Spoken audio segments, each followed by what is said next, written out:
For 2022, the Ford Explorer starts at $33,745, although you should know that it seems a little bit hard to find the actual base model on dealer lots. Most dealers seem to only stock the XLT, which I think is a more realistic base trim because of the standard feature set. That starts at $38,055. If you want the new Timberline trim, that's the more off-road rugged-looking Explorer, that's going to be $47,305. The limited trim appears to be the most popular version of Explorer at $46,555.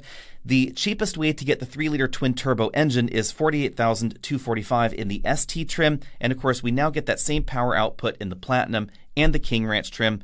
The model I was driving was the King Ranch model. It started at $54,495. So definitely a little bit higher than something like the Highlander or Pilot as far as the top-end price tag. Now let's dive into the competition. Obviously, the first competitor has to be the best-selling 3-row in America. That would be the Toyota Highlander currently.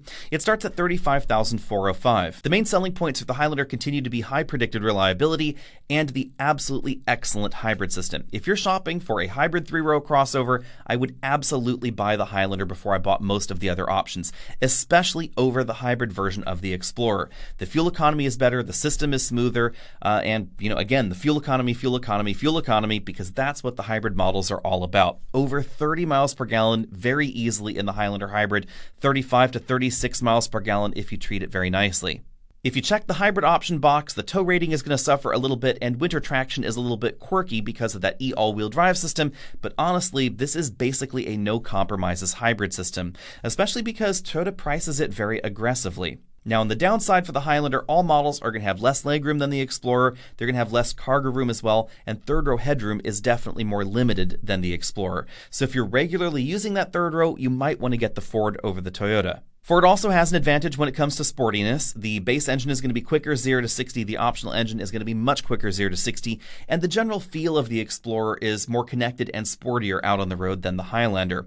Now, the downside is the price tag, because although the base version of the Highlander is more expensive than the base version of the Explorer, when more or less comparably equipped, the Ford generally ends up a little bit more expensive. In a normal world, that wouldn't be too much of a problem because generally the Ford should be selling way below MSRP, whereas the Highlander should be selling right at MSRP, but that's not the world that we live in. Right now, it seems that both are selling basically at or over MSRP. So in that world, the Explorer is a little bit less of a deal than it has been in the past.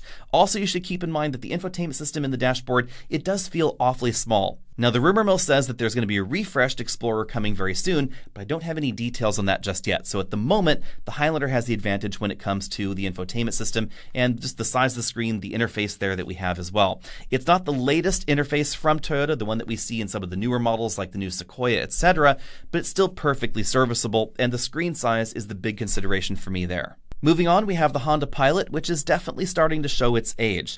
The V6 handles well, but at $37,580, it is notably more expensive than the base version of the Ford, and standard feature content really isn't where we see a lot of the newer options either. Although you can get the Ford more expensive than the Pilot, generally speaking, the Pilot is going to be a little bit more expensive than a comparably equipped Explorer. And for that price tag, we get an interior that really is starting to feel very old compared to, honestly, pretty much every other entry in this segment. From the textures to the style of the dashboard, the infotainment system, etc., it really is in bad need of a redesign or a refresh. Now, that is coming soon. I wouldn't be surprised if we saw the new Pilot this calendar year and it was in production next year. That's what the rumor mill is saying right now.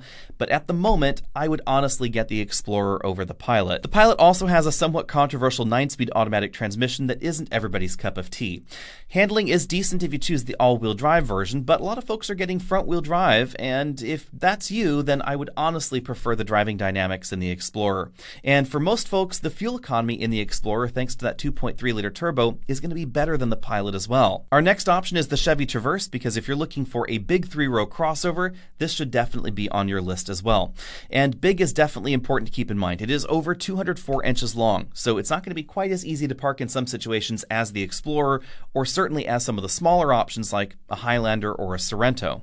On the other hand, we do get a lot of interior space. We get a huge cargo area, over 20 cubic feet of cargo space back there, decent legroom. On paper, it appears that it's a little bit lower than the legroom figure that we find in the Explorer, but I think in real-world driving, you're actually going to feel a little bit roomier in the Traverse.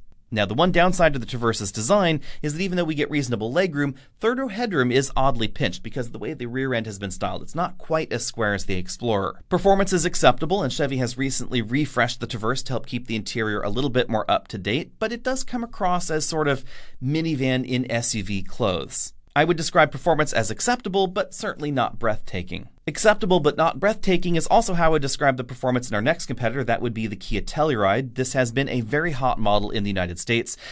Dealer transaction prices are incredibly high, so if you're not interested in paying over MSRP, you might want to cross the Telluride off your shopping list. I think the big reason that it's been selling well is because it is a really, really attractive three-row crossover. I love the boxy style. I love the sort of mini Land Rover style on the inside.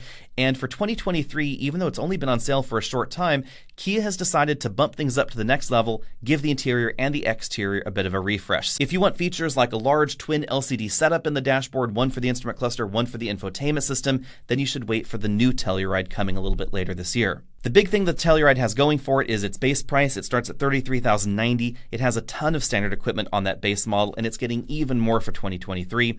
We don't have cloth upholstery in any model, so everything starts with the imitation leather and then works its way on up to leather. So if you want easier to clean seats, those are standard in the Telluride. We also have a long standard warranty, high reliability ratings, and a huge interior. Legroom is absolutely incredible in the Telluride. Headroom in the third row is a little bit below the Explorer, but I think for most folks, the legroom is going to be a bit more important. The cargo area is also pretty decently sized. It's also over 20 cubic feet, but not quite as big as the cargo area that we find in the Chevy. Performance and handling are obviously going to be a bit below the Explorer. The Telluride is above average as far as the front-wheel drive competitors go, but it's obviously going to come in a little bit below that Ford. Bottom line, the Explorer may not be the towing champ that some of us had hoped for, but it is a vehicle that injects a bit of rear-wheel drive fun into an otherwise very well-rounded crossover. And that's something that's a bit more surprising, because with the rear-wheel drive layout, I had honestly expected the interior to have more compromises than it really does. We still have a big cargo area, we have a generous third row, lots of legroom on the inside. It is a little bit smaller on the inside than the previous generation Explorer, and there are a few options in this segment that may be a little bit more cargo practical. Have a little bit wider cargo area in the back, like the Nissan Pathfinder. There are a few that are going to be a little bit more family practical, but I think the Explorer manages to be incredibly well-rounded all the same. And of course, if you're looking for something that's a bit more fun, whether you're just interested in the rear-wheel drive handling dynamics of the base engine, the base model performance, or the optional twin-turbo 6, there's definitely a good Explorer fit for everybody, except for someone that's interested in better fuel economy, and that is the only area where I'm a little bit disappointed by the Explorer. Not with the regular engine, because that compares very well, or honestly the twin-turbo engine, again that compares very well, mainly with the hybrid system. Rather than scaling up the hybrid system that we find in the Escape, they decided to go for a different rear-wheel drive-based hybrid system that thematically is more similar to what we find in the F-150, but without some of the advantages that we find in the F-150, like the big onboard inverter. Without that, and with low fuel economy, I just don't see much of a reason to buy the Explorer Hybrid. However, I can think of lots of reasons to buy the other versions of the Explorer. Let me know what you think about all that down there in the comment section. And if you're shopping for a three-row crossover in the US, which would you pick? Would you go for the lower-end trims of the Explorer for the excellent 2.3-liter turbo? Or are you worried about the turbo? Would you instead go for something that seems to be a bit more reliable, like the Telluride or the Highlander?